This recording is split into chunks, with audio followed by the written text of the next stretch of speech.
On behalf of Geetham deemed to be university, it gives me immense pleasure to warmly welcome each one of you here today. A very special welcome to our respected dignitaries, our faculty members, and our students, the Changemakers of tomorrow. Thank you all for taking the time to be part of today's session. Today's session is part of the Geetham Changemaker series, an initiative that reflects our belief that education must extend beyond the classrooms and textbooks. Through the Changemaker series, we aim to expose our students to real-world leaders and practitioners, encourage conversations at the intersection of technology, leadership, and society, and most importantly, inspire critical thinking about how each of us can adapt, contribute, and lead in a rapidly changing world. The idea is not just to understand what is changing, but to reflect on how we respond to that change as individuals, professionals, and as a community. We are privileged today to have with us a speaker who brings deep industry insight and a long-standing engagement with enterprise technology and innovation. Mr. Ramkumar Ramamoorthy is a co-founder and partner at Catalinks Partners, an advisory firm that helps niche technology firms to accelerate growth and value. Prior to this, he was the chairman and managing director of Cognizant India, the second largest private employer in India with over 200,000 employees across 13 cities. Before Cognizant, Mr. Ramkumar worked with Tata Consultancy Services. Mr. Ramkumar spent the first 6 years of his professional career as an academician and continued to stay in touch with academia throughout his career. He has been on academic leadership boards of several national institutions, universities, and academic bodies, including the All India Council for Technical Education, the Skill Sector Council of NASSCOM, Kriya University, VIT University, Chennai Mathematical Institute, MICA, Xavier Institute of Management, and the Tamil Nadu Dr. MGR Medical University. Mr. Ramkumar has had a long association with several professional and trade bodies in India, including CII, NASSCOM, IACC, US, IBC, and others. He is a past president of the 189-year-old Madras Chamber of Commerce and Industry and a past vice chairman of the American Chamber of Commerce in India. He is currently an independent director on the board of two reputable companies, Cholamandalam Investment and Finance Company and Five Star Business Finance. May I now invite Mr. Ramkumar and the President of Geetham, Bharat Sir, to kindly take the stage.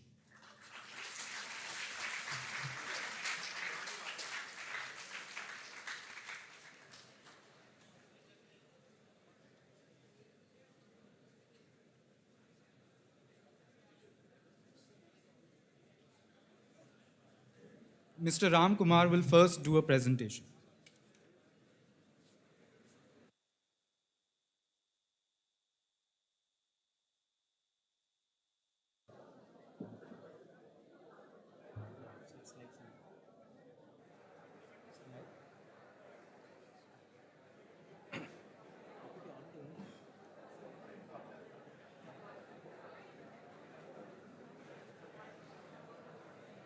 Good afternoon, and thanks for having me here. Dignitaries and my dear students, I'll take no more than about 10 or 12 minutes and walk you through a few slides that I have just to set the context. Given that the information technology industry is going through very profound changes in the marketplace, especially in the context of artificial intelligence. So if you look back in time over the last 40 or 50 years, you realize that we have seen multiple shifts in enterprise technology. Started off with the mainframe era, then moved to distributed computing, then the internet, and today we call it the digital era. There are some very clear differentiators between the last four waves and the current one. As you would see in the chart, the first four waves were all driven by a single technology. And there were long periods of stability that followed it. You had a 10 to 15-year window to adapt and adjust to the changes that were evolving in the marketplace. As students, we were able to adjust. As faculty, we were able to adjust. As enterprises, government, and society, we were able to adjust. But what's happening with digital is no longer is it a monolithic technology like the prior waves. It's actually a coming together of multiple technologies all at the same time. And we believe that there is not going to be much stability or much window of time for us to adapt because it is moving quite rapidly. And that's the challenge that's before us. And as I said, every challenge throws up innumerable opportunities. If, as the tech industry, with a single technology, we could add hundreds of billions of dollars in terms of opportunity, just imagine what we can do with that entire list of newer technologies, each holding the promise of opportunities well in excess of $100 billion. But what is fascinating is, as you look at this chart, it's not that one wave ended and the other wave started from where it ended. There is a period of overlap. And usually it is during this period that value is created or value is destroyed. And I strongly believe that we are in that period today. We don't see it because we are in it. You extricate yourself and then look at it from outside, you'll realize what's happening out here. And history is a very loud reminder. If you just go back and look at such periods in time, some of the giants actually came about during these overlapping periods. You have a Microsoft and an Apple coming together almost at the same time. Then you have Nvidia, Amazon, eBay, Google, Rediff, all the companies coming out during that given period. Today, if you look at the AI context, while OpenAI came about in 2015, all the names that people are throwing about today, whether it's Claude, whether it's Gemini, any of those, Anthropic, they all have come about almost at the same time within a 1 or 2 year period. So these are periods of intense velocity and change, and this is what drives innovation in the marketplace and throws up newer companies. And it's a statement for you to read that there are decades when nothing happens and there are weeks where decades actually happen. We are at that juncture today. And if you were to probably look at it purely from a commercial, from a monetary standpoint, you would realize something very interesting. About 10 years, 20 years, 30 years, 40 years back, if one were to look at the most valuable companies in the world, you would have actually seen companies across multiple industries. A Walmart, a General Motors, a JP Morgan, fine, an Exxon Mobil, so on and so forth. But if you look at the most valuable companies here, you probably have one oil company in the mix, and every other company is actually a technology company. It's largely because of the opportunity that this market has thrown up. Actually, at one point in time, Nvidia crossed $5 trillion in market value. And please understand, to put this in context, you're talking about a single company, the market value of which is larger than the GDP of a country, and the GDP of many countries put together. That's the tectonic shift that's happening in the market. And this is just about listed companies which are publicly traded. And then if you look at the ones that are privately held, you'd be amazed that private companies today are getting to be valued at $1 billion, or at least approaching that. This is unheard of.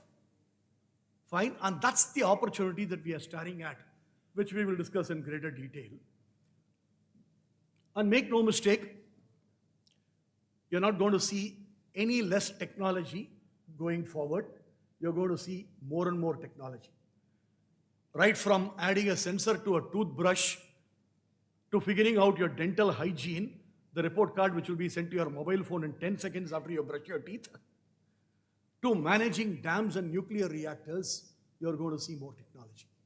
I thought I'll just pick up one example. I didn't realize that I would be spending the last 15 minutes at an exceptionally well-conceived hospital, fine, and the super specialty elements that are being built there. I just thought I'll just pick up the example of COVID-19 to demonstrate what an impact the technology is creating in the marketplace. How many of you have heard of this company called Moderna? Yes, many of you. Right? Moderna happened to be one of the companies that came out with a vaccine for COVID-19 alongside Pfizer, AstraZeneca, and some of the companies from India as well. A good example is Covaxin. When Moderna tried their hand, usually, let me just back up a bit. It usually takes about 10 years to come up with a drug, a curative drug, and you get a 5-year window for you to monetize the drug before it actually goes off patent. So the entire process from research and development, clinical trials, that takes about 10 years. The actual manufacturing and commercial operations, the sales and marketing, you only have a window of 5 years to actually make money. But during the pandemic, you know what happened? The drugs were actually created in less than about a year, and every human being on earth presumably was jabbed, and all of us were saved. But then if you look at the entire process from R&D through clinical trials, through manufacturing, through commercial operations, technology played an extremely critical role.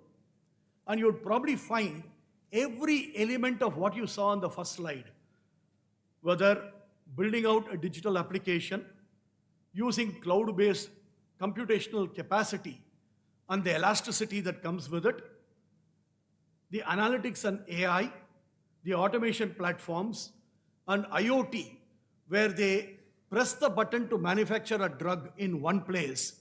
It sends a signal to all the production facilities across the world to manufacture the same drug in one go so that it can be distributed across the world.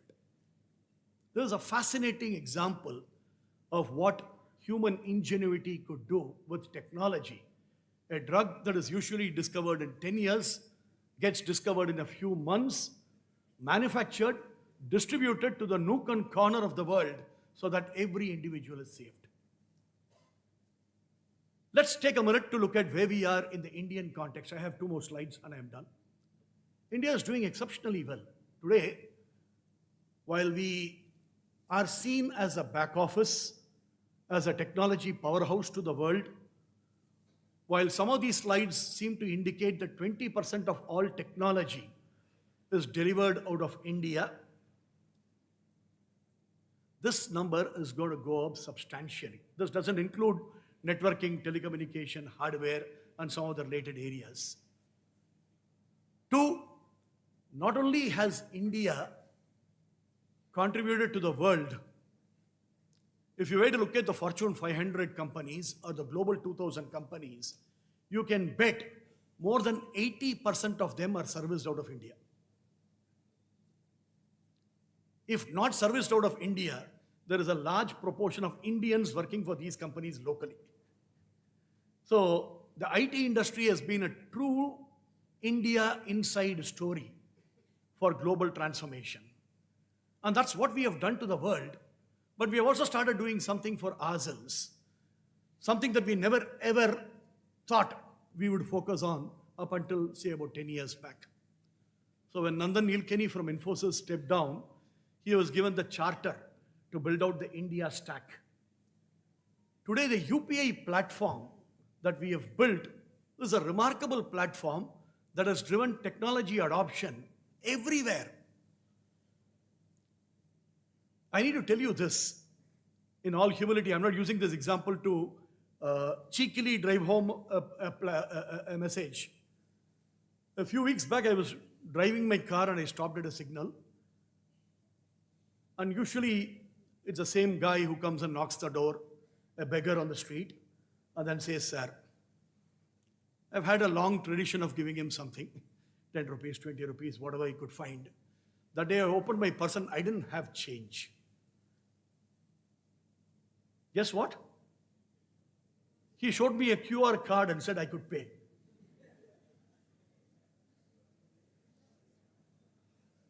That's the impact that we have created. People talk about last mile connectivity. This is probably one of the finest examples that I could think of to share with you. And this UPI is our early stage contribution to the world. Several countries today, neighboring countries, are adopting UPI. And now this unified payment interface is now moving to unified lending interface through ULI, through account aggregators, so on and so forth. And you're actually going to see a lot of structural changes happening in the adoption of technology. I won't spend time here, maybe it may come up in the Q&A. I think today India stands really tall, not with some of the traditional areas where we have focused on, but in some of the newer areas, the global capability centers. I'm sure that many of you have heard. Large multinationals setting up their technology arm in India. Last week, I read a report that JP Morgan is actually expanding its footprint in India. I thought they already had 50,000 employees in India, and they are further expanding their footprint in India. So I went back and did a back of the envelope calculation, and I realized if I were to stack rank the top 200 technology companies in India, including GCCs, roughly 170 of the GCCs will be in the top 200. And no country in the world can claim that they attracted some 200 or 300 of the Fortune 500 companies within a 10-year window, or probably about 700 or 800 of the global 2,000 companies within the same window. I think this is a phenomenon that's going to throw up enormous opportunities for each one of you, provided you're actually embracing the right technologies of the future. I won't spend much time here, but just I want to let you know that AI is not new. AI has been around for 60 years. About 59 years, it was first mentioned in 1955 by a gentleman called John McCarthy at a conference in Dartmouth. It has evolved over a period of time, taken different forms and shapes, fine, whether it's machine learning, whether it's deep learning. And today we talk about generative AI, agentic AI, physical AI, and finally artificial general intelligence. I won't go too much into the details, but just to tell you guys, look, this opportunity is real.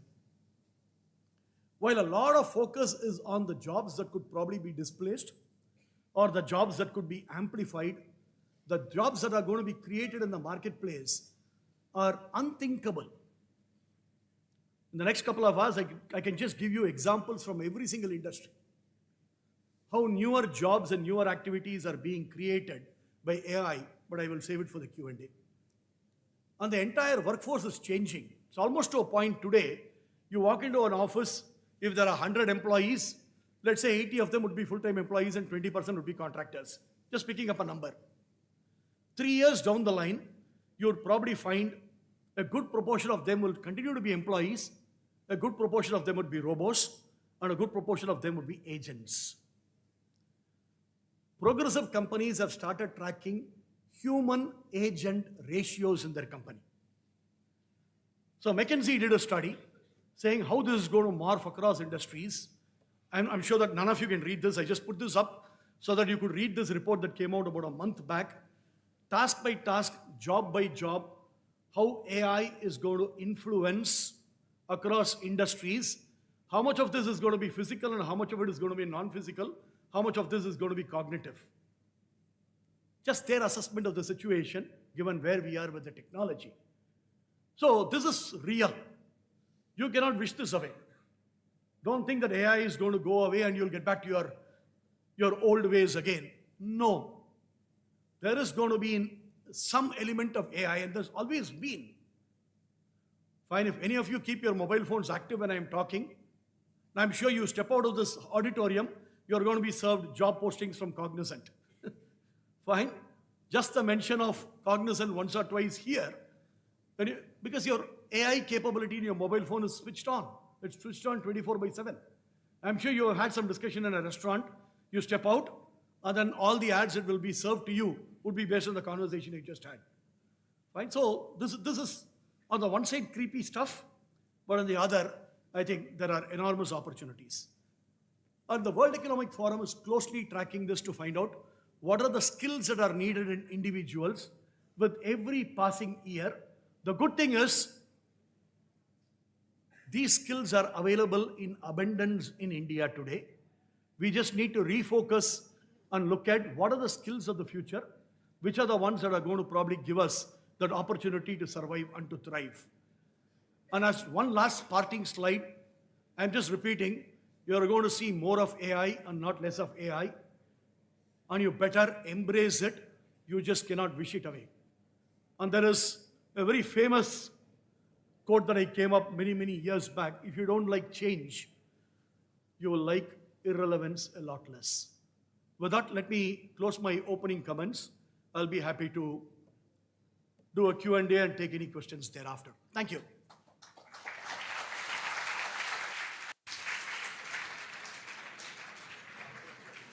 Thank you, sir, for that insightful presentation.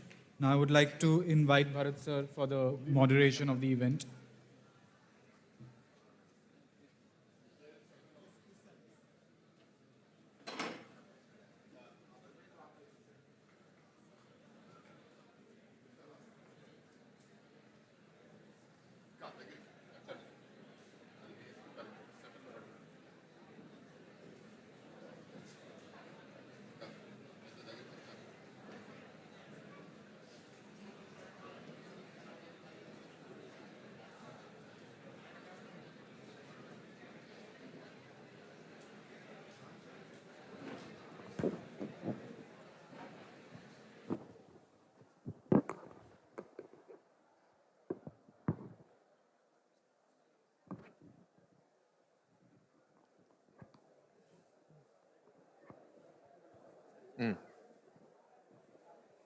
Okay.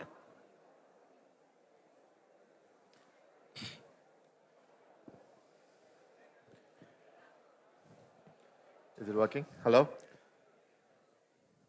Hi students, how are you?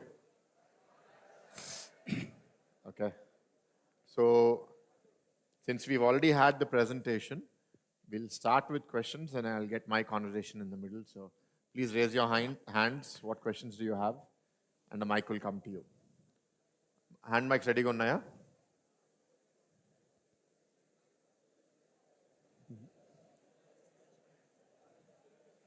Who has the hand mics? Yeah, stand up, introduce yourself, ask your question. And I want silence from the other students. Please don't speak over your classmate. Go ahead. Good morning, sir.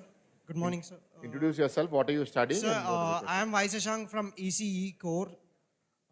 My question is that if AI can debug and write code for the systems, what skills should the CSC graduate or myself, the ECE graduate, should learn to get a job? So if you look at historically, people have been talking about, am I audible? Yes, sir. Yeah, Yes, okay. sir. People have been talking about T-shaped skills, right? Yes. Where you have a horizontal band and then you also have a vertical band. The horizontal represents the foundation and some of the adjacent areas where you need to gain proficiency in. The vertical one is a depth or of specialization. Historically, there is a great focus on specializing in a few areas. Say you do MBBS, then you specialize in neurology, in gynecology, fine, so on and so forth. You specialize in commerce, or you do a bachelor's degree in commerce, you specialize in taxation, audit, mergers and acquisition, so on and so forth. Today, with the advent of AI, what people are saying is, you expand the horizontal bar to accommodate a lot more. your companion or your co-pilot will be your AI to get you the depth in specialization. What is needed today is your ability to connect the dots. Yes, sir. And newer innovation is happening at the intersection of these nodes, fine, that you use to connect the dots. So you will have to figure out, hey, what are the areas that I am going to specialize in, or the areas that I am going to look at. One, if you have done electronics, today if you look at an automobile, earlier it was more metal and less electronics. Today it's more electronics and less metal. It's moving to a point where it's going to be more EV and less electronics. Fine, eventually we'll probably get there. If you look at newer opportunities like areas like semiconductors, medical equipment and devices, these are all heavily electronics focused. But your traditional curriculum will get you that far. Then figure out what are the adjacencies that you need. Sometimes the adjacencies may not be really apparent. I'll give you two examples. Mathematics and music actually go very well. Cybersecurity and chess go extremely well. At the end of the day, if you want to be a cybersecurity specialist, I would encourage everybody to learn chess. Because cybersecurity is nothing but using the foundational knowledge of chess. How do you protect your core asset, the king? How do you preempt the moves of the opposition? How do you get one better off whoever wants to come and then pose a threat to you? So I would suggest, in the context of AI, figure out what are the activities that AI will do, which are the activities that will help you as a companion. But at the end of the day, the creative part, the design, the development, all this is going to be left to you. We are not at a point where AI is going to take over your cognitive capability. Yet. That's the reason I said it's AGI. But many people believe that it may not necessarily get there to that point. Although there is a very high probability that AI could get closer to that. At this point in time, I would encourage all of you to get a little more broader. So there's this new term that's being used called the broad generalist versus a deep specialist. Try and then expand the universe or the canvas of areas that are adjacent to your core. That will come in very handy. And it's a long answer to a short question. Thank you. Thank you, sir. Who has our next question? Thank you. Good afternoon, sir. So, my question is, when machines take all over these routine engineering and testing fields, what are the problems we have to face and how could we solve them? Can you repeat that? Sorry. I didn't understand that. Can you Yes, sir.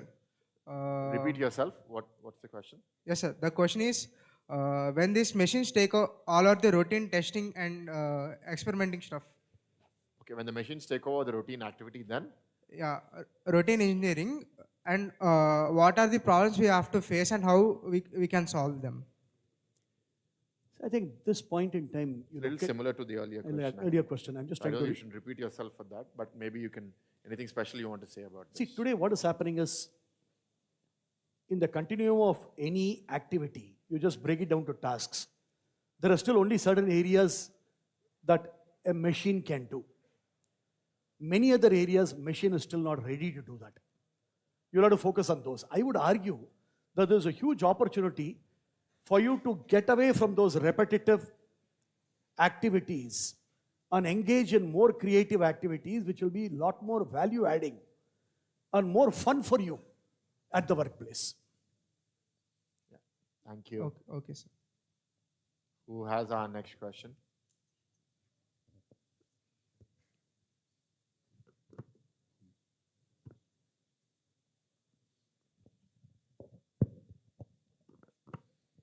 Good afternoon, sir. Good afternoon. My name is Karthikeya. I'm a first year from EC. So a couple of weeks ago, Infosys chairman made a statement that working 90 hours a week will make us on par with China or something. Do you really believe that, sir? Do you really believe what? Like working 90 hours a week will get us on par with China. So what is defined by working 90 hours a week? You are all in college for 8 hours a day. So unless you have faculty members sitting in every row, ensuring that you don't talk to each other, you are not being silent. So does that mean productivity? That is what we have to question. As an adult, you're all older than 18, you need a faculty member to sit in every 3 rows to tell you not to talk when there's a guest in the campus. Then what is the meaning of hours? If you can work for 20 hours a week intelligently, effectively, I think you will get a lot more done than your classmates who will sit in college for 8 hours a day for 5 days a week. Do you have that or not? It's not to blame you. How many of you are addicted to Instagram Reels, YouTube Shorts? Raise your hands. Be truthful. Don't lie. Okay. Thank you. This is only my hypothesis. If there's any of you students who are interested in social science, in anthropology, you should research what is happening to the human mind in this era. My assumption, and you please test it, that all of your attention span is so damaged that you can't even sit for 1 minute without talking to your classmate, without doing something that is stimulating you. So in that era, I think the social order is going to change. Those who have focus will become the people who are going to rule, and the people who don't have focus, who get distracted easily, are going to become the ruled. So you will essentially become like what Elon Musk was saying, right? That human beings in the future will just have to eat and sleep. AI will do everything else. So I don't want to be the ruled. I want to be the class that rules. So I would answer your question in that way, because it's a very simplistic comparison if you say, if you work 90 hours, we'll be as good as China. No, there are so many different structural elements, which we can elaborate more if you have those questions. But I think what he was meaning is that if you want to build anything great, you need to work hard. And sometimes it goes beyond fixed boundaries. I'll tell it to you in a language that you understand. How many of you have seen the movie Durandar? The movie? Yes, many of you.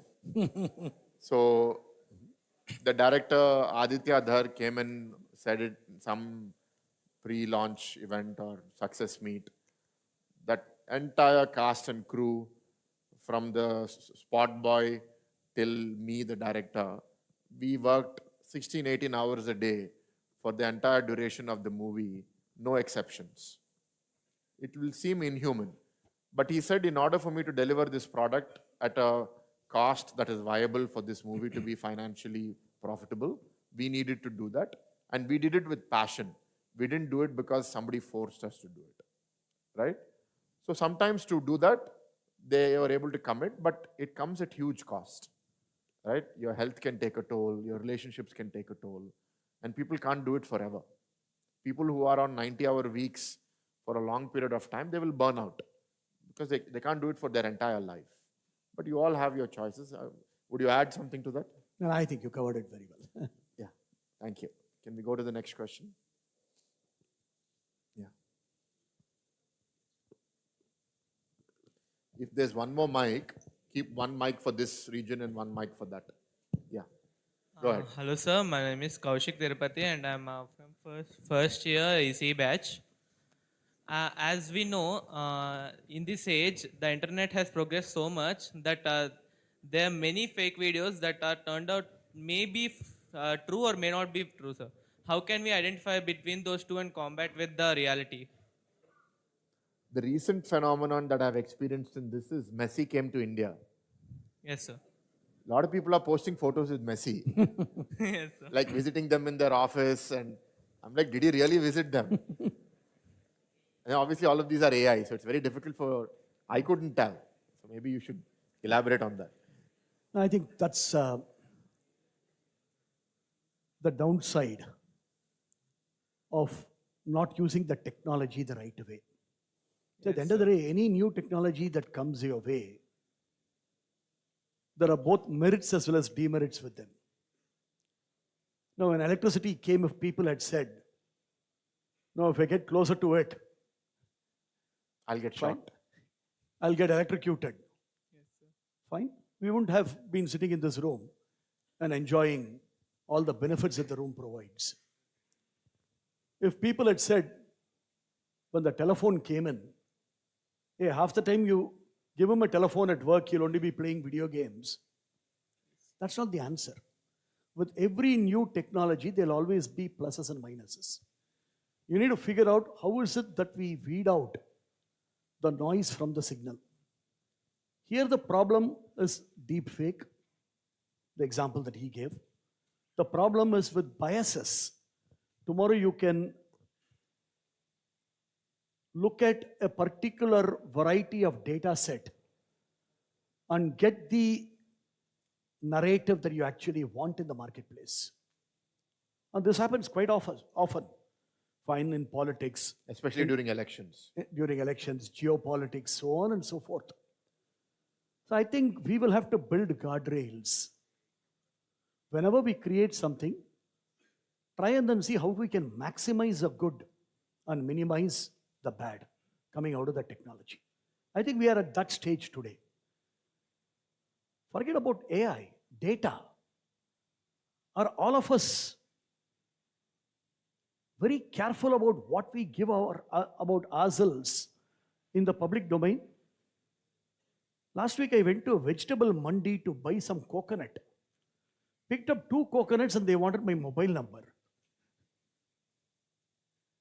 Why would I share my mobile number with a place called Padamudur Cholai in Chennai? It's a network of all vegetable mandis. They wanted my mobile number. And across the counter, I was seeing others who were standing in the queue very merrily giving their mobile number. This morning when I boarded the flight, obviously I used DigiYatra. I thought you capture DigiYatra for ease of use at the airport. They capture every bit of your information.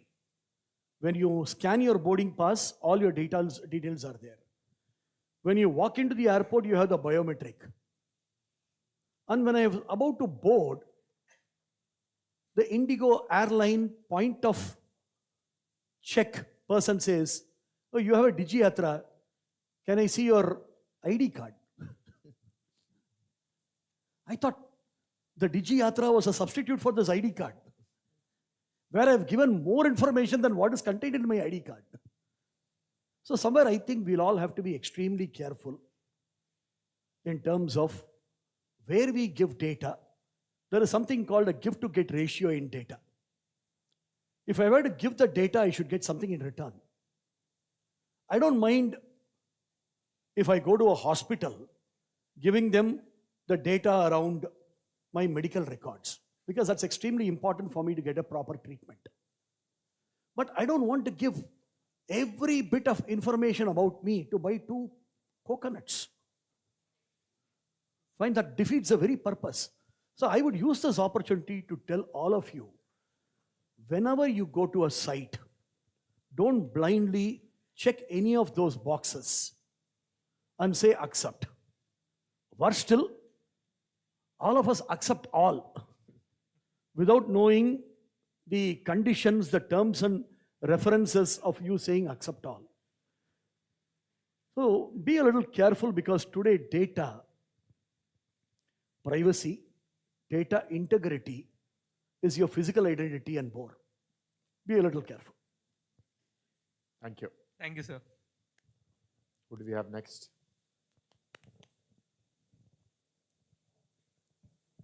In the front here.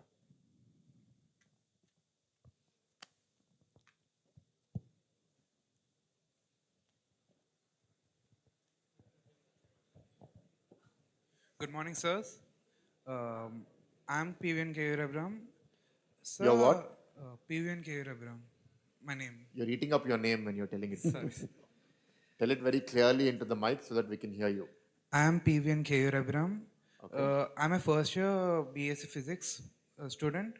So, a bit off topic, but I have a question for you. Other than IT, in other sectors such as science or humanities or even business, do you think AI is gonna replace humans completely? Like Bharat sir just said before, Elon Musk said that AI is gonna do everything. It's gonna rule over us. Humans just have to eat and sleep every day. Do you really think that AI will, in the future, obviously, speaking a century later, do you think it's going to really absolutely rule over us in such a way that humans don't need to do anything? Or would there be a power or a set of people who are higher than AI who control the AI and I think the decisions are latter. not ruled? I think the latter, where the power is going to get concentrated in much fewer people. And there won't be some absolute monarchy of AI at all, as we see in movies.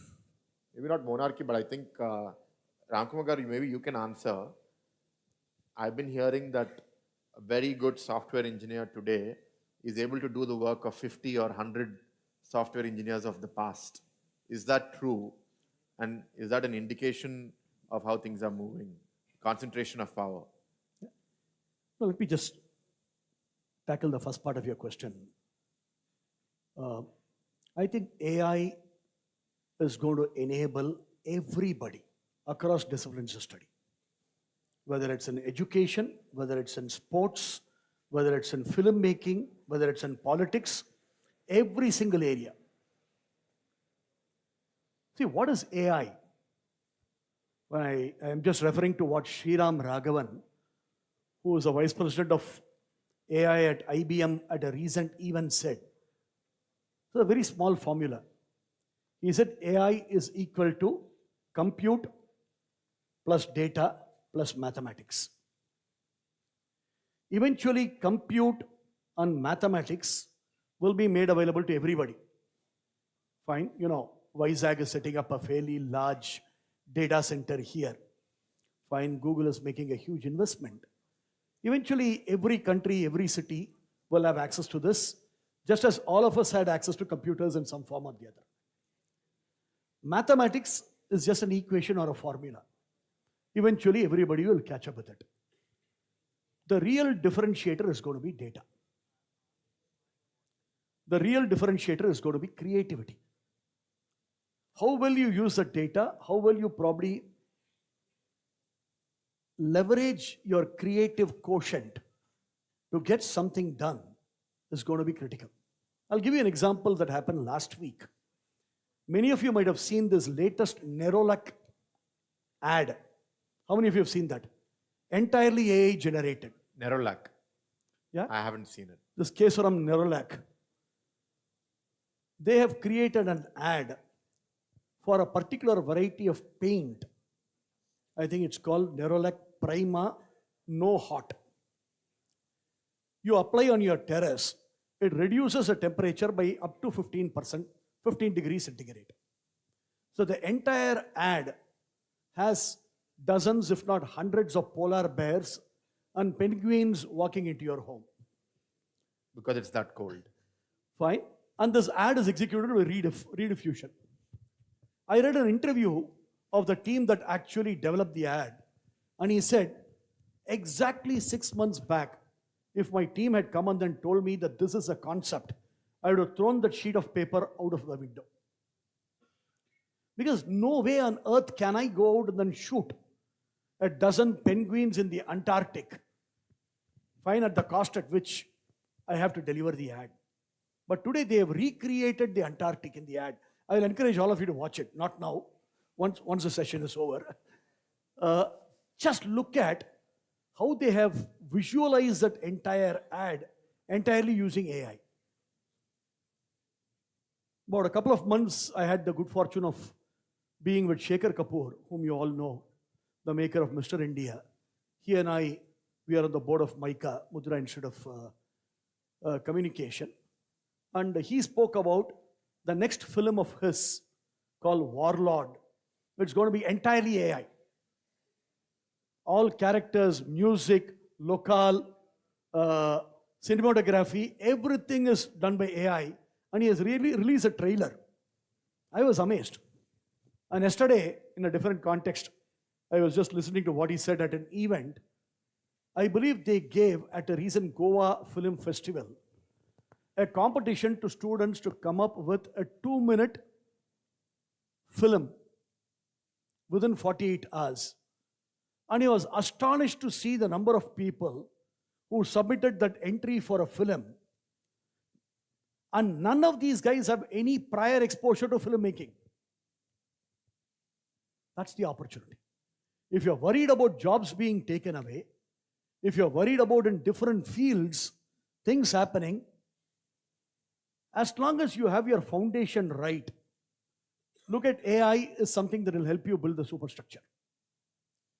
I am more worried about you guys not getting the foundation and outsourcing the foundation to AI.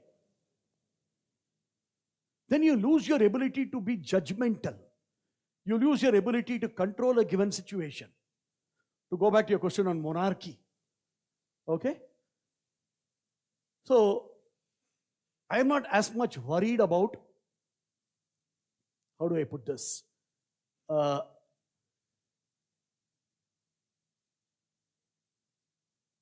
We becoming servile to AI is a bigger problem, and therefore we need to stay in control. That's possible only when you start applying creative expression to whatever is readily available.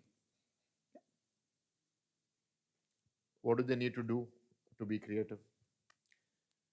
So that's what. See, at the end of the day, if you go back in history, you'll realize that creativity has always happened at the intersection of different elements. At the intersection of two technologies. At the intersection of domain and technology. You go back, there are only 3 disciplines of study in engineering that we had, right? In the 70s or 80s. You had civil engineering, you had mechanical engineering, you had electrical engineering. From electrical came electronics. Then came instrumentation. From mechanics came mechatronics. From civil came environmental, so on and so forth. So, the dissipation of disciplines itself is a creative expression. And tomorrow, I'll tell you how the capabilities are morphing. Do we have commerce students here? I don't think so. Okay. So let's take chartered account. Do we have any social science students here? Humanities and social science students? No, it's all engineering here. for now. Largely engineering. But some of them do electives. Are any of you doing electives in the School of Social Science and Humanities? I'll take a very simple example in chartered accountancy. Fine, today most of the CFOs of companies up until recently were all chartered accountants. In the US, it is called CPAs. But every year, I don't remember whether it's Fortune or Forbes, that does a study of CFOs to find what are the qualifications of CFOs over the years. A few years back was a tipping point where more than 50% of the CFOs of the largest companies in the US were not chartered accountants or CPAs, but MBAs and MBA finance. And the reason for that is chartered accountants then, I would probably say today, were narrowly boxed into audit, taxation, compliance and regulation, and some of those areas. But today, if you look at the role of a CFO, the CFO of a listed company has to manage investors. He has to raise debt in the marketplace. He has to do mergers and acquisition. In a large company with employees, he has to be people friendly, which was considered to be a big handicap for many CFOs for far too long. Fine? And he also had to be the sounding board for the CEO. So the range of areas that the person will have to get involved in has evolved. I get a feeling that every single task or role will evolve that way. And through that evolution, your basic construct may not remain basic, but the fundamentals that you study are going to be extremely critical. I remember in school, one of my mathematics teachers used to say, without you understanding algebra, don't attempt calculus. So I think you need to get your fundamentals and your grounding in your discipline right, but look for areas that you can collaborate with to drive that level of creativity. I think translating that for you is be good at math, English. If you're not good at math and English, you won't be a good computer scientist. And then expose yourself to as many different learning opportunities as you get. So do electives in other schools. Don't be just stuck to your discipline. When I asked that question, how many of you are first year students here?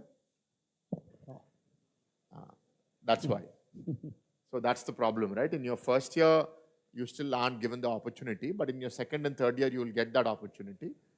Take that opportunity, do electives in as many different schools as you can.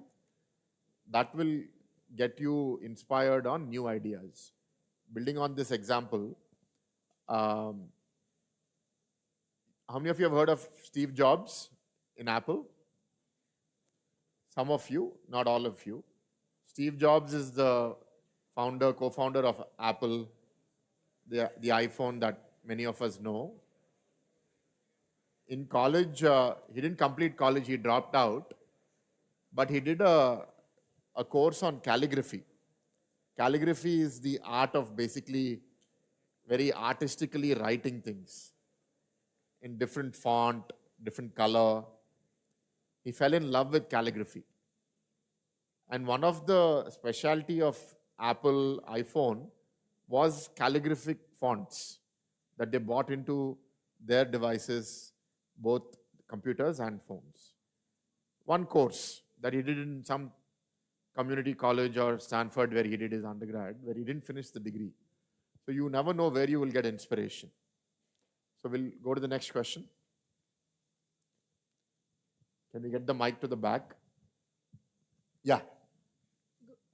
Can we clap for our first female student? I was waiting.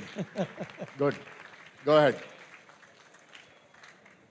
Good afternoon, sir. Students, please, silence, please. Can you please introduce yourself and your question? Good afternoon, sir. I am Neha, currently pursuing biomedical engineering. From your experience in leading a global technology organization, how do you see biomedical engineers contributing to the future of health tech companies or digital healthcare? Thank you. I You already covered a slide on it, but I think you can just go. I think there's going to be explosive growth. Fine. I said there's going to be explosive growth in the area of healthcare for two reasons. Not because I come from the technology industry, but because I worked at Cognizant for about 23 years. And just for the record, Students, can you just hold on? Silence, please. Yeah. Cognizant is the largest technology company in the world servicing the healthcare industry. The revenue from Cognizant's healthcare, hold your breath, is more than TCS, Infosys, and Wipro combined. Wow. And this has been the phenomenon for the last 20 years.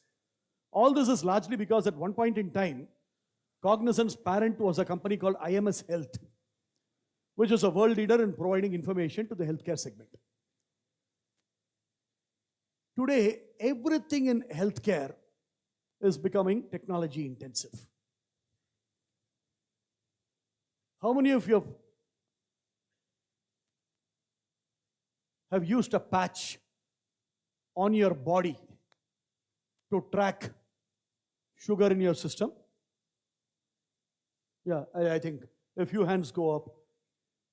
How many of you have used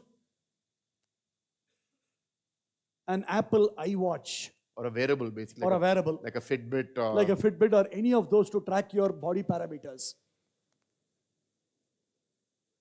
In the months and years to come, medical devices in many forms, they are going to become norm. And it is not to address a problem that you have in your body. It all comes under the category of wellness and preventive health. Just to track your body parameters, you are going to see more technology focused on healthcare. Not just healthcare, but also all the relative areas of healthcare. I jovially use the example of a toothbrush, right? Today you have what is called a smart toothbrush. Any of you have used it? Yeah, some of you. It has a sensor in your toothbrush. You can give it to a child at home and check whether the child has actually brushed her teeth properly.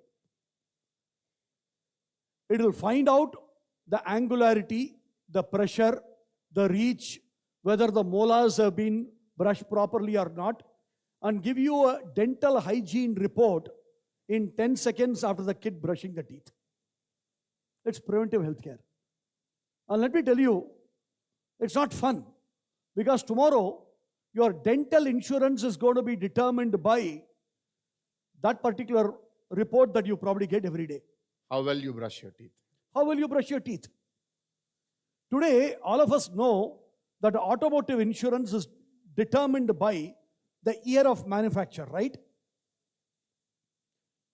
It's already a reality in certain countries where your automotive insurance depends on your driving behavior. Do you take an expressway? How fast do you drive? How many times do you brake per kilometer? When do you switch on the indicator? 5 seconds before you turn or 10 seconds before you turn? All this will actually lead to your insurance premium. So in that context, anything that you do with your body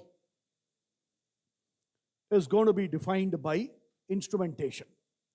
Whether it's bioinformatics, which I presented as an example in the context of Moderna, biomedicogenetics, bioengineering, biotechnology, bio.star. It's a huge opportunity area. We had a problem in India because we didn't have enough Indian companies actually doing work in this area. But in the last few years, we are beginning to see a lot of Indian pharmaceutical companies come of age. A lot of the multinational pharmaceutical companies make a beeline for India. In fact, I was at the BioAsia conference in Hyderabad a few months back. I just wanted to attend that conference. I signed up as a delegate, went and sat in the last row. Thankfully, no one noticed me. So I listened to all the sessions. The who's who in pharma, the who's who in biotech, the who's who in medical devices. Everybody was there at the conference. So you're going to see a lot more opportunities open up at the intersection of biology and technology in all its forms. Thank you, Aloha. So I have a question for you. These students, 3.5, 4 years from now, will be entering into the workforce. Some of whom may even join Cognizant. And there's a side of them that we see in our journey. How's your experience been with fresh recruits? What challenges do you see in them?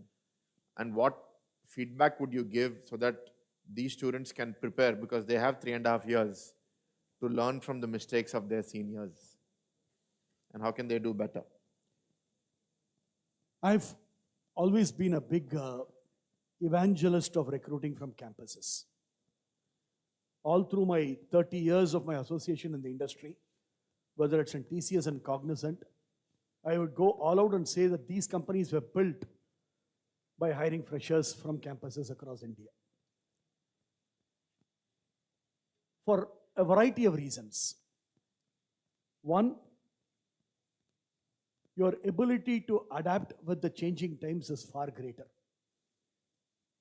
Given a choice of hiring somebody from the marketplace, for that individual to unlearn and relearn, I would much rather make the investment in a fresh college graduate and mold him or her into the company culture. See, at the end of the day, what differentiates company A from company B is the culture and the experience. We all hire from the same colleges. We put through a very similar training, the same set of customers that we service. Nothing differentiates us there. What differentiates company A from company B is the experience, the culture. And I can tell you how much we safeguarded this culture in the company. I'll give you one example because you named Cognizant. Fine, having spent 22 years in that company, although you're not part of that company today, fine, the umbilical cord doesn't get separated. 23 years, we took a lot of pride at Cognizant saying that we will not have an employee bond or a service agreement with any of the students from any campus across the country for 20 plus years. Which means they don't have to be there for a minimum of 2 years. Nothing of that sort. Nothing of that sort. No minimum period, no monetary penalty. And I can say it with a great degree of pride. Amongst the 6, 7, 8 competitors of ours, they are all exceptionally run companies. Fine, I don't want to say anything about them. But Cognizant took a call that we will not have a service agreement or an employee bond. And we were able to honor that for those 20 years. So point number 1, I would probably tell you, is please join a company where you would be a cultural fit.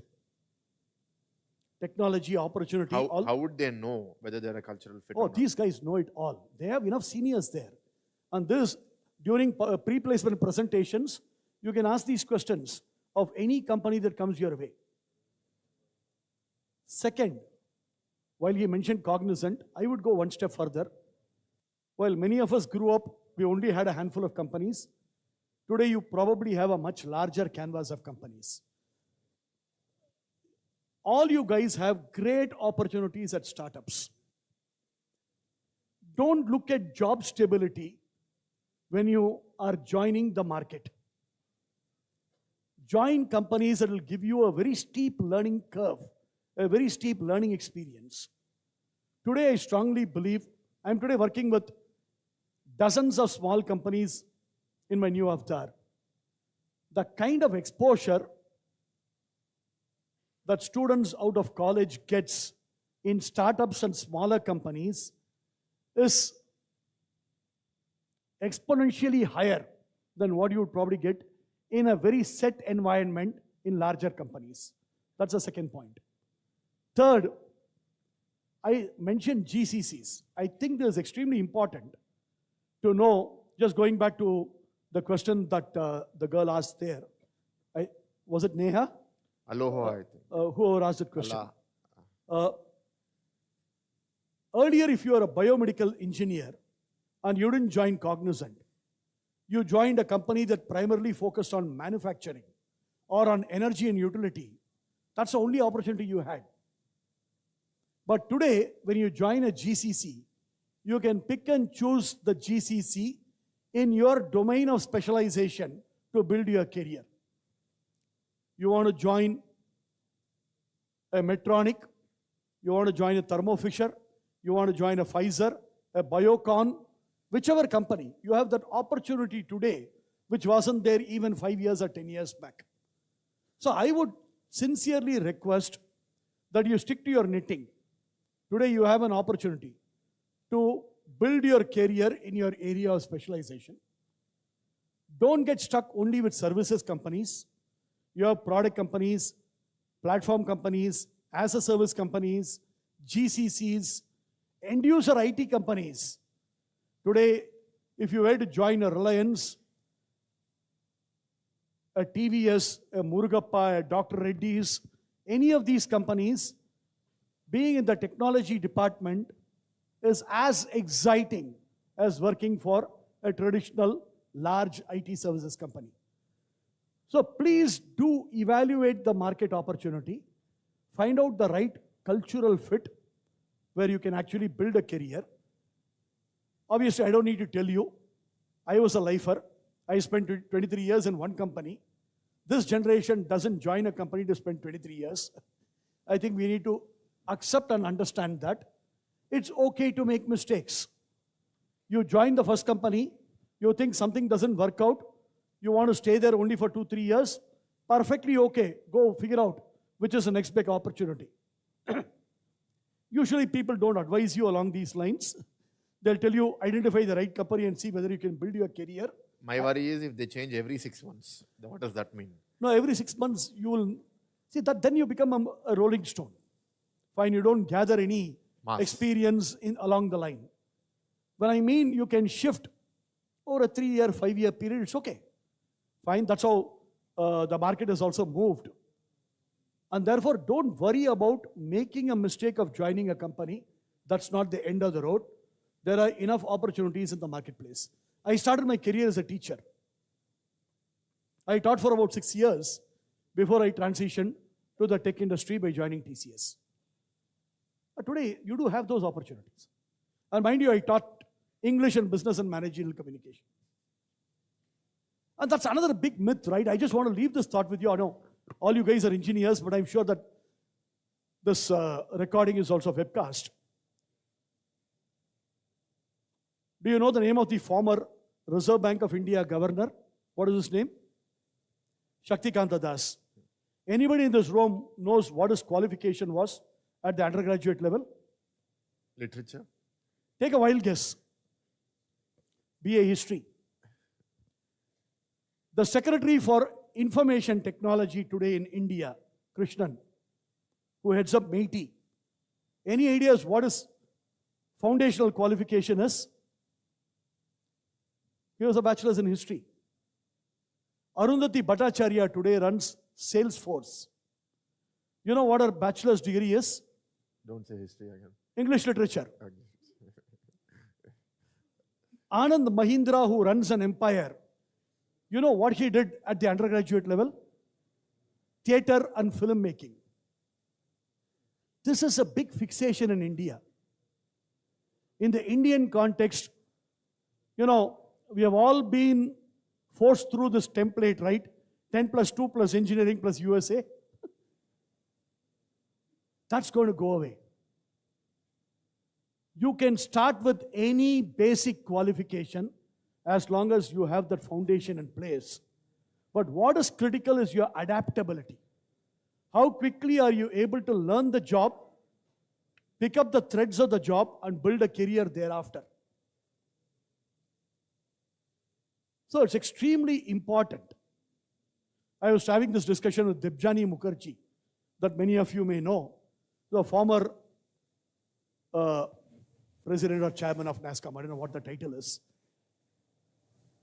She actually did her bachelor's degree in political science from Osmania University. The former head of IBM in India, Vanitha Narayan, did her bachelor's in English literature. She is on the board of HCL Technologies today. Now you're making our students feel bad why they joined computer science. No, what I mean is, guys, the reason why I'm bringing this up is, if you have to course correct, if you have to change, it's perfectly fine. Your first job is not the end of the road. We'll take one last question and then we'll end because, yeah, go ahead. Good afternoon, sir. My name is Sheikh Mohammed Zubair. I am from BBA third year student. And my question is, recently government of India has approved the bill for esports gaming in India as a legitimate sport. Do you think the young generation should keep a career option on the esports game? And also, is Cognizant is focusing on any investment or any further plans on esports India? Okay. Anybody else who has a really pressing question, ask it before Ramkumar Garu responds. Get the mic here. Go ahead. Whoever is in front of you, ask the question. Esports is one. Next. Good afternoon, sir. I am Siddesh Tirugati, first year computer science engineering. Yeah. We've had a wonderful presentation about AI and how it's going to be used. But let us talk about the elephant in the room. AI is not perfect. It hallucinates and sometimes gives right out wrong information. If these AI agents continue to hallucinate or make mistakes in critical business workflows, and we've seen this firsthand, Satya Nadella, the CEO of Microsoft, has said that most of the code in Windows today is AI written. And we've seen Windows get progressively worse. So if See, AI agents, I don't think I would link AI coding to Windows getting worse. But it's just an maybe example. there's some relation. I don't know, but If these AI agents continue to hallucinate or make mistakes in critical business workflows, will companies stop their subscriptions? Because the global market is heavily weighted towards tech. We've heard about it, right? Other than Saudi Aramco, most of them are tech companies, and students, you're you're not letting him speak. most of them are leading AI players, right? A drop in AI sentiment could trigger a global recession because this is trillions of dollars. And I'm pretty sure we've heard of the term AI bubble. What is the question? I'm getting to it, sir. So my question is, if this unstable bubble pops, how are we prepared to deal with the outfall? Okay, thank you. Okay, so there was a student here. Yeah, go ahead. Can you take the mics back? So we have two questions, esports and AI bubble bursting. Go ahead. Yeah, so my name is Kevude Aikira. I'm from CSC Cybersecurity. So my question is that, should AI and tech be restrictive by the governments, or it should be not restrictive at all? One of your classmates was talking about deepfakes. So if you have technology without restrictions, earlier question already covered that, right? About restrictions. Okay. So these are the questions. So esports and Cognizant doing something in esports, and should we look at esports as a career? And what if the AI bubble bursts? And should government restrict technology? Now let me take the... Maybe you can just pause. Students, can we have your attention? Hello, sir. Hello, sir. I'm Susan. We're not taking questions. Your questions are done. I'm asking for your attention. You, Zishan, you walk up to us when we are walking out. You can ask us the question. When he's responding, please listen to him. Go ahead. Sports as a career is growing in India, and it's only going to go up with the Asian Games and hopefully the Olympic Games too. I know in many of the management schools, there is a discussion on launching an MBA program in sports management. I've been privy to some of the conversations. He's asking about esports. Yeah. So, purely from a sports opportunity, there is opportunity. But esports, I think the government has taken a call. Fine, and the courts have also weighed in. There are both good and bad with respect to the decision that has been taken. Please understand that anything that is addictive, anything that has an impact on society at large, given the monetary construct, the government has to intervene. And which is what I think has happened in the marketplace. Yeah, we lost a great sponsor for IPL in the process, so be it. Specifically on the AI bubble and the fact AI still hallucinates, it's not perfect. By no means is it perfect. But with every passing month, we are actually improving. And if you look at it, I actually put out a slide talking about machine learning to deep learning to generative AI, right? Machine learning happened in a closed environment with clearly defined use cases. Deep learning happened when there is a lot of data made available to these social media companies like Facebook, Google, and others. And there, the content was free and they were able to probably run their models on parameters that were very complex. Generative AI is fundamentally different from the earlier versions, largely because today you have created a general purpose model that you and I can use and apply to any context. The model may not probably be nearly perfect, but the use case that you are applying against and dealing with, that control is with you. You take a judgment and you define the controls and start using them. There is almost like a framework that is made available to you for you to build upon and use it in the context in which you want to apply it. So, the direction in which we are headed is perfectly fine. Is it perfect as of today? Probably not. That's the way it is. And the final question was? Restriction, should the government restrict technology? Absolutely, I think. See, even today, even the freedom of speech, the civil liberties that you enjoy in any government comes with certain acceptable restrictions. A market cannot be a free-for-all. And which is what the government has done. At this given point in time, some of these restrictions may go away tomorrow if the behavior is a lot better out there in the market. About 6 to 8 months back, I wrote a piece on LinkedIn. I just want to reference it. I think it got picked up extensively because Times of India wrote an article on that. I think we are staring at a phenomenon called tech colonization. If as a nation we don't get our act together and build the technology infrastructure that the country requires and demands, we are actually staring at a very genuine situation where we will be dependent on others for our technology needs and the opportunities that we can build upon. Which is the reason I was extremely happy when TCS came out. I usually don't lend my voice to give a quote when a competitor does exceedingly well. Fine, it's not in us.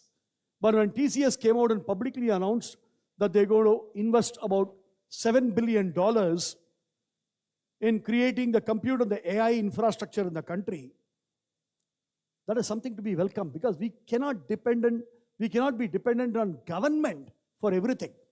I think the private enterprise will have to support the government in building out the tech infrastructure, whether it's the data center infrastructure, the compute infrastructure, the AI infrastructure, the cyber infrastructure and whatnot.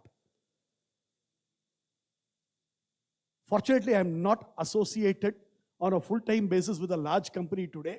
I can say this and get away with it. I don't think we are investing enough back into the business on R&D and on serving national interests as corporations.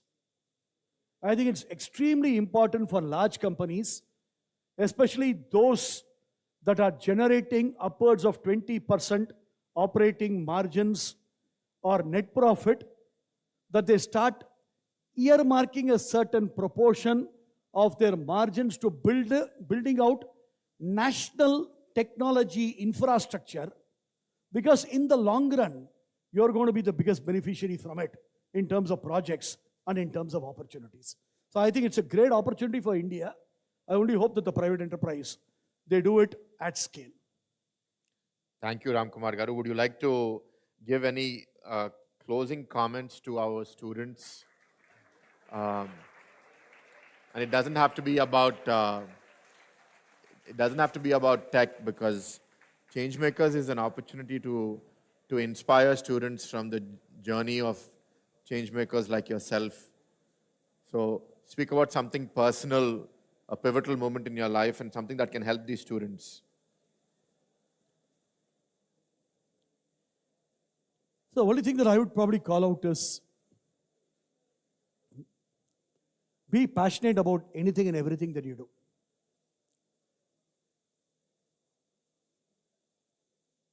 Hard work, commitment, integrity, and passion are extremely critical. Someone asked a question on Mr. Narayan talking about 90 hours. Honestly, I thought we should probably take what he said in the spirit of the statement, or not literally.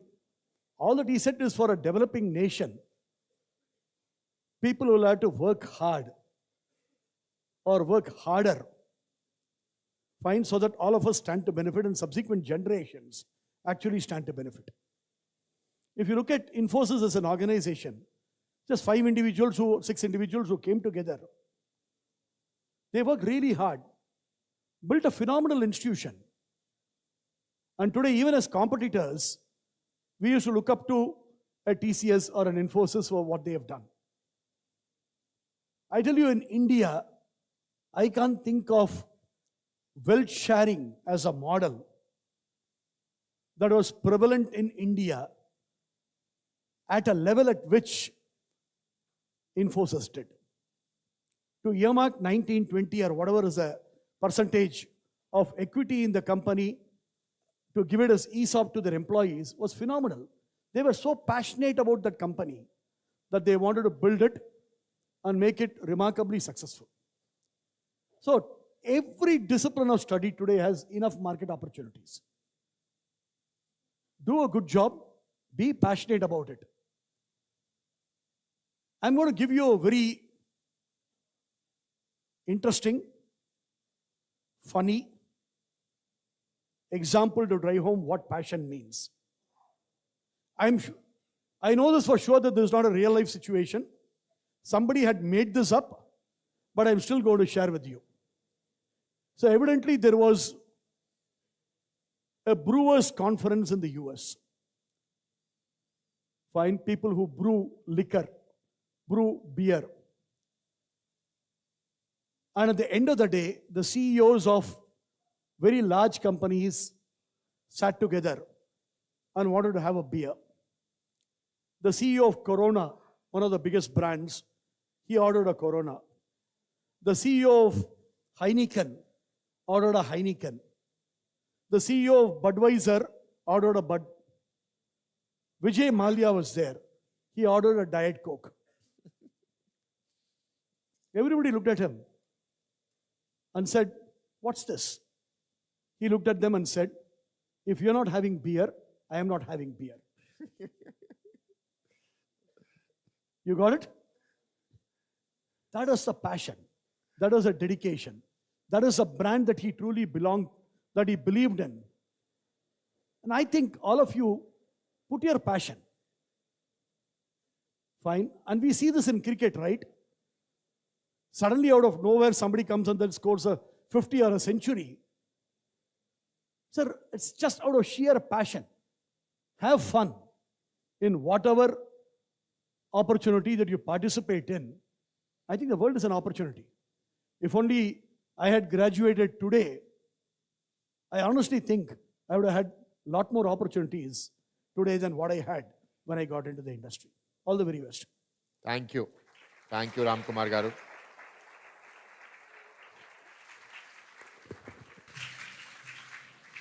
Thank you, sir, for that very thoughtful and thought-provoking and insightful session. At this moment, I would like to invite our Honorable Vice Chancellor, Professor Errol D'Souza, to felicitate our speaker.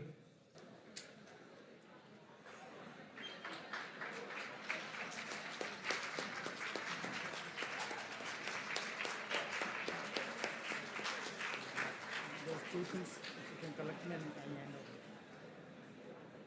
We take later. We take later.